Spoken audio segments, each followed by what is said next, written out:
Eu quero trazer também uma outra situação que chamei bem no comecinho dessa edição, que foi a liberação das emendas de comissão. O ministro do Supremo Tribunal Federal, Flávio Dino, fez essa liberação numa nova decisão e a Luciana Verdolim preparou uma reportagem. Acompanhe. O ministro do Supremo Tribunal Federal, Flávio Dino, decidiu liberar parte do pagamento das chamadas emendas parlamentares, que havia sido suspenso na semana passada.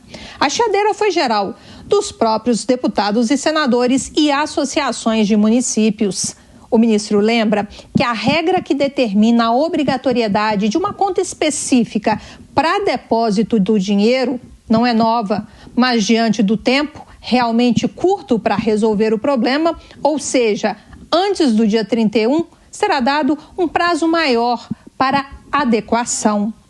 Muitos prefeitos estão deixando o cargo nessa data, por isso fica autorizado até o dia 10 de janeiro a movimentação dos recursos de emendas parlamentares já depositados nos fundos de saúde, independentemente das contas específicas.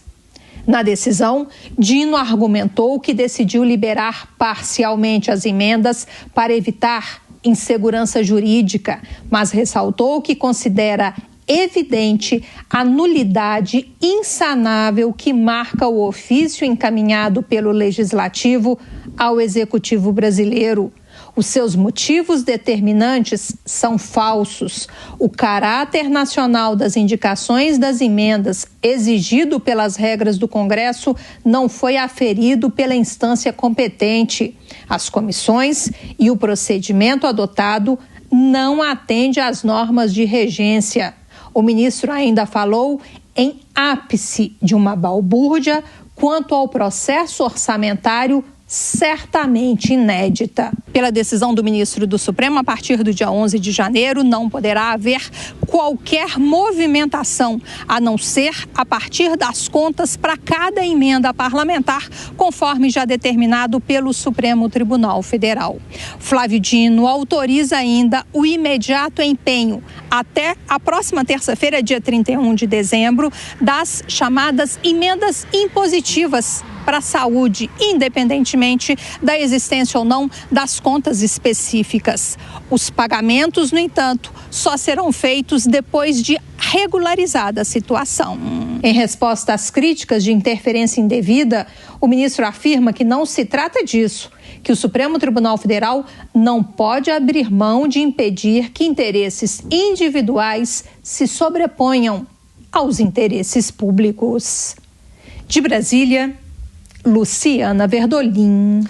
Muito obrigado, Luciana Verdolim. Já vamos trazer esse tema para o nosso debate. Antes, para quem nos acompanha pela rádio, agora 4h26, rápido intervalo, daqui a pouco espero vocês de volta. Nas outras plataformas, seguimos. E Gustavo Segré, o ministro Flávio Dino, embora tenha liberado parte dessas emendas, aponta a necessidade, inclusive, de seguir com investigações da Polícia Federal sobre a maneira como este dinheiro público tem sido usado. O que 2025 promete quando a gente fala do dinheiro que segue para as emendas parlamentares, seja a emenda individual, a de bancada, a de comissão, e mesmo com a aprovação de uma proposta que atende em partes a uma demanda do Supremo Tribunal Federal, o ministro já está falando. O que acontece é uma balbúrdia. Eu tive que buscar o que significava essa palavra. Confesso, não conhecia. E tenho aqui, talvez alguma parte da nossa audiência também não conheça. Diz aqui, circunstância tumultuada, pandemônio, situação complicada de difícil resolução, complicação. E aí, quando a gente observa a resolução, estamos perante muita questão relativa. Se alguma coisa está errada, não está mais ou menos errada. Está errada e deve ser resolvida. Não consigo entender por que, estando errado, mesmo assim, terá liberações quando não atende o que o Congresso fez, aquelas determinações do Supremo Tribunal Federal. Até agora, o que eu observo é que o Tribunal Federal, através do ministro Flávio Dino, o que colocou foi problemas que são reais, não são problemas inventados, problemas para a liberação das emendas. Mas se uma liberação não foi feita por um erro processual dentro dessa liberação, não consigo entender por que daria mais um prazo, mais uma folga. Se está errado, não deve soltar emenda. Mas o problema é que Essas emendas foram prometidas em troca de aprovações de um monte de pautas que estavam no Congresso e que já foram votadas. Agora, como justificar para aqueles que votaram por causa das emendas que as emendas não saem? É uma questão complexa. Concordo com o ministro, vou repetir a palavrinha, balbúrdia, é uma balbúrdia mesmo. Fábio Piperno, há uma balbúrdia, houve uma tentativa de se aparentar que a balbúrdia tinha sido eliminada, que havia se acabado com isso ao haver aquele debate, aquela discussão no Congresso, mas o que o ministro está sinalizando é: estou de olho em vocês? O Flávio Dino, ele é extremamente culto, inteligente e ardiloso. Além do que, ele já foi parlamentar e já foi executivo, né? Já foi governador e ministro. Então, ele sabe muito bem do que ele está tratando. Ele sabe perfeitamente que muitos prefeitos estão esperando essas liberações, porque eles também já se comprometeram com uma série de projetos, de obras, de custos, de contratos, e não vão poder ficar sem esse dinheiro, embora ocorra aquilo que ele classifica de o ápice de uma balbúrdia orçamentária. Ou seja, o que ele está dizendo é o seguinte: essas regras são o fim da picada. Então eu vou liberar, até porque lá na ponta tem alguém que certamente está precisando disso, só que isso também dá a impressão de que o ministro está dando corda para que alguns setores, alguns políticos acabem se enforcando. Sim. Ele tá liberando, mas ele não está dizendo em momento algum: pronto, façam o que vocês quiserem, dessa vez eu libero, mas para com isso. Não, ele está liberando uma parte disso, mas ele está dizendo: Polícia Federal, eu estou liberando e agora também é com vocês, porque lá tem confusão.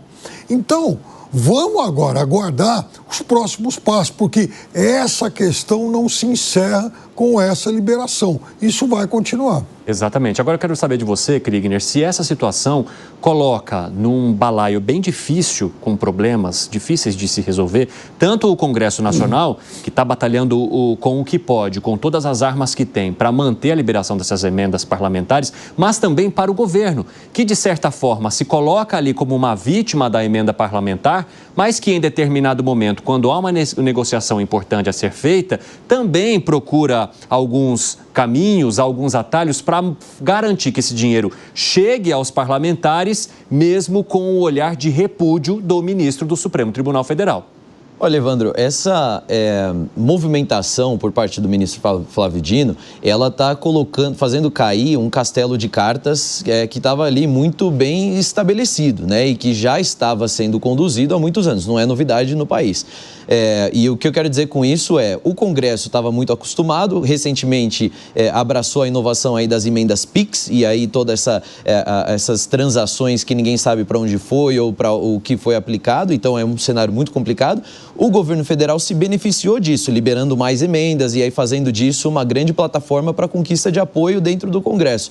Quando o ministro Flávio Dino fala: olha, não pode mais, temos que ter transparência absoluta, então esse castelo de cartas aí, ele cai, né? E aí ele fica bastante abalado, inclusive na relação do próprio ministro com os outros poderes. Então, o que a gente precisa analisar aqui, e aí lembrando, é muito importante, né? Essas emendas que estão paralisadas são as emendas de comissões e são, em boa parte, na maioria, na verdade, acho que está em 60%, nas pautas de saúde. Então, muito desse dinheiro já foi gasto nas prefeituras e até em alguns governos estaduais. Por isso que o ministro optou pela liberação nesse momento.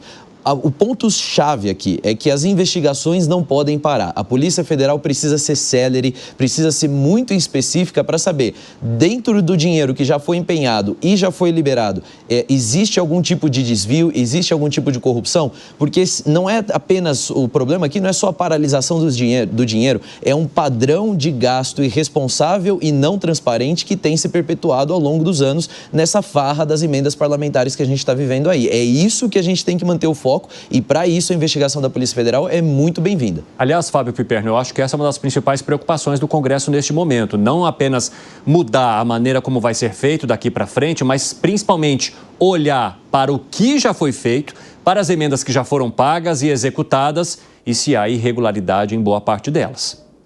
É aí que está a questão, Evandro, porque aliás, o Congresso sabe que essa liberação anunciada pelo ministro, ela não é o fim da história, muito pelo contrário, ela é só o começo. O problema é a partir de agora, porque à medida em que o ministro solicita a entrada da Polícia Federal nesse processo, a Polícia Federal, obviamente, ela vai vasculhar tudo que já foi feito. Então, o que já foi feito, o que já foi liberado e tal, tem digitais. Então, como é que essas digitais vão ser apagadas a partir de agora? Agora, tem uma questão interessante, né? Porque a gente fica refletindo, será que haveria essa balbúrdia, essa confusão toda, se a execução das emendas estivesse ocorrendo da maneira correta, se o envio das emendas estivesse seguindo o caminho que é regular, se o uso dessas emendas por parte de municípios, etc., estivesse acontecendo da maneira como se espera, com a transparência que se espera, será que haveria tanta preocupação assim, né, Gustavo Segré? De mensalão, orçamento secreto, agora emendas de comissão. Dá a sensação de que se não tem grana, os deputados e os senadores não funcionam muito bem. É como combustível para o carro, né? Ou a moto. Isso não é legal para o povo brasileiro, não é legal para o Brasil que uma pauta deva ser tratada e eventualmente aprovada em função do dinheiro que é solto para esses parlamentares. É uma vergonha que o nosso Congresso trate a população desse jeito. Isso me reforça mais. Para mim, as emendas deveriam acabar logo, para que os parlamentares façam o seu trabalho de acordo com o que foi encomendado a eles. Eles têm a representatividade do povo nos deputados e dos estados no Senado. E isso que deve ser feito. Não trabalhar em troca de dinheiro. Isso tem um outro nome, não é congressista. Agora, Kriegner, há sempre que a gente tem uma situação como essa, principalmente agora com os apontamentos do ministro do Supremo Tribunal Federal, muita gente traz o argumento sobre a necessidade de fim das emendas, como acabou de contar aqui o nosso amigo Gustavo Segré.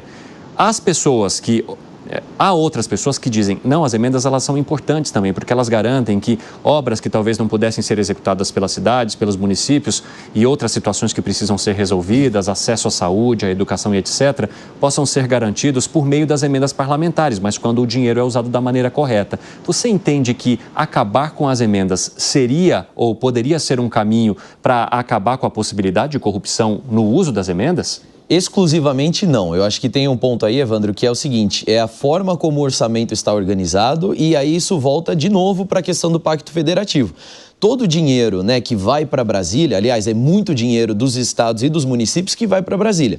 E desse dinheiro, parcela vai para a questão das emendas e parcela fica ali, estou fazendo uma simplificação muito grande, né, vai ali para o orçamento geral. Então, esse dinheiro que está indo para as emendas, todo esse montante, poderia ficar no orçamento. O grande problema vai muito para Brasília, poderia ficar mais. O grande argumento que as pessoas utilizam para poder defender as emendas é que o parlamentar ele tem capacidade de conhecer melhor a realidade do município, do estado que ele ali representa, ou mesmo da região. Ninguém conhece melhor a realidade daquela região do que o prefeito, os vereadores daquela cidade, ou mesmo até o deputado estadual ou o governador daquele estado. Então, mantém o dinheiro na cidade, nos estados, manda para Brasília só aquilo que é estritamente necessário e a partir daí, então, se pensa em um modelo novo de emendas. E aí essas emendas vão ser muito mais enxutas, muito mais efetivas, porque aí elas poderiam ser mais locais, ou seja, no nível estadual principalmente, e se for para o nível federal, bem reduzido. Que foi, Piper? É que na maioria, no nosso parlamentarismo de extorsão, a maioria dos 513 deputados, mais os 81 senadores, a maior parte deles se tornou uma média empresa. Porque se você somar o volume de recursos que cada um movimenta, mais as verbas de gabinete, mais a quantidade de funcionários que eles podem contratar e tal, estamos diante de mais de 500 médias empresas. Eu estou dizendo mais porque, vamos lá, também não vamos dizer que 100% desse Congresso acabe agindo assim. Mas certamente a imensa maioria pensa hoje dessa forma. E veja, esse é um problema que ele se espalhou por todo o país e a capilaridade dessa história chegou a tal ponto que até nas câmaras municipais hoje, muitos executivos, muitos prefeitos também são reféns disso aí. Vai falar para o prefeito da sua cidade que ele não vai mais liberar emenda. Vai falar para o governador que, olha, é o seguinte, deputados estaduais, nesse ano eu não vou poder liberar emenda para ninguém. Ninguém mais governa no Brasil. Então, repito sempre isso, estamos diante de um novo capítulo do parlamentarismo de extorsão.